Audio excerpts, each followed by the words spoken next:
હવે આપણા ગુજરાતની અંદર એનાલોગ પનીર ઉપર પ્રતિબંધ મૂકવામાં આવ્યો છે. હવે એનાલોગ પનીર છે શું? એનાલોગ પનીર એટલે બનાવટી પનીર જેની અંદર વનસ્પતિ ઓઇલનો ઉપયોગ કરવામાં આવે છે. આ સેહત માટે હાનિકારક છે. ઘણી બધી વસ્તુઓ જે આપણે ભેળસેળ વાળી ખાઈ રહ્યા છીએ. તમે હમણાં મહારાષ્ટ્રનો કિસ્સો જોયો હશે.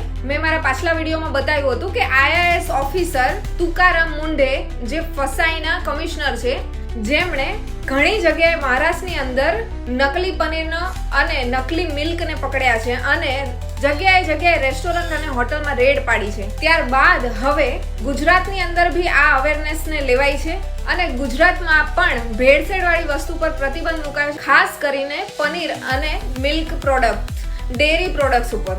નિયમ ભંગ કરનાર ઉત્પાદકો ઉપર થશે કાયદેસરની કાર્યવાહી. હોટલ, રેસ્ટોરન્ટ અને કેટરિંગ વાળાઓને કરાઈ છે અપીલ.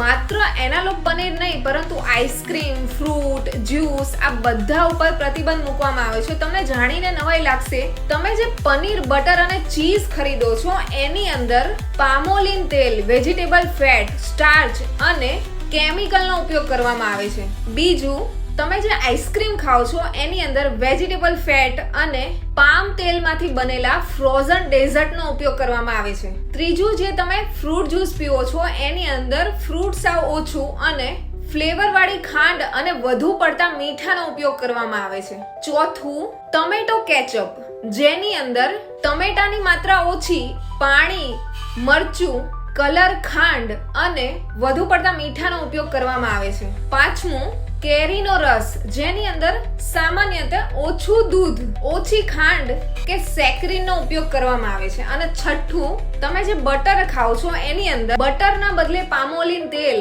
અને કેમિકલ્સનો ઉપયોગ કરવામાં આવે છે. જે આ બધી વસ્તુ આપણી સેહતને વધુ પડતી હાનિકારક છે, જેના લીધે હૃદય રોગ, હૃદયનો હુમલો, ફૂડ પોઈઝનિંગ જેવી બીમારીઓ થાય છે. તો આ વિડીયો વધુમાં વધુ લોકો સાથે શેર કરો અને આ જાણકારીથી એમને અવેર કરો. જય હિન્દ.